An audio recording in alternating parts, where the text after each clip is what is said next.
Okay, welcome back to my channel.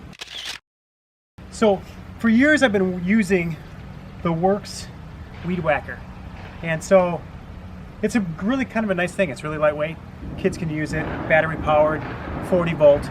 It's really kind of a nice weed whacker. But recently my battery died.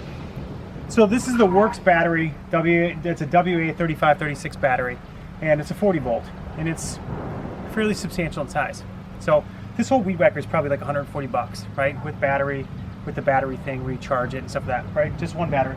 Well, it died. Now my weed whacker doesn't work.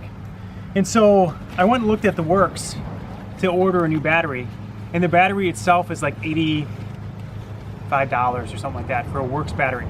So I was looking for an alternative battery because I didn't want to pay $80 for a battery and then find out, you know, whatever, that sucks. So I ordered a battery, a different battery that's the same one. It's a knockoff battery. I wanted to do a quick review of it because I'm going to give this thing a shot, and if it works out, then you guys can all benefit from it as well. So this battery is a Shentec battery, and basically it's a 40 volt battery. Shentec is the manufacturer of it. It's coming out of China, and they sent me this battery. This battery is $35, so it's about half, a little bit more than half off of what the price of it is.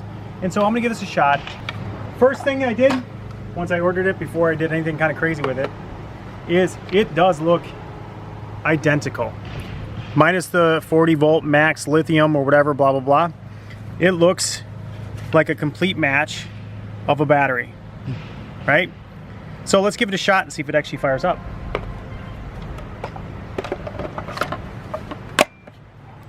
It's got a tester on it. It says it's got some life to it. So let's give it a shot.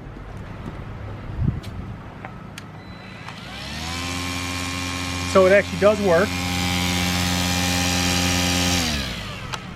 It's got multiple speeds and power. And it does feel about the same. So it feels like it's got about the same power, about the same speed of it. So let's see if it actually lasts doing the same amount of time and that sort of thing. So I'll have to let you know if it does that. Ow! And I'll do a follow-up review of this, but basically this is a battery replacement for the Worx. It's 40 volt. They make other batteries for the Worx products as well. If you use the WA35 or whatever the model number is of the current battery, it gives you one of these as options. There's not a lot of reviews on this, so it's kind of a shot in the dark if this is going to work or not. I will let you know. So anyway, I'll do another video on this as a follow-up. Otherwise, thanks for following me. Subscribe below and let me know if you gave this a shot and if it worked for you. If it hasn't, let me know now so I don't waste my money. I can send it back. But other than that, I'll let you know how it works. Thanks.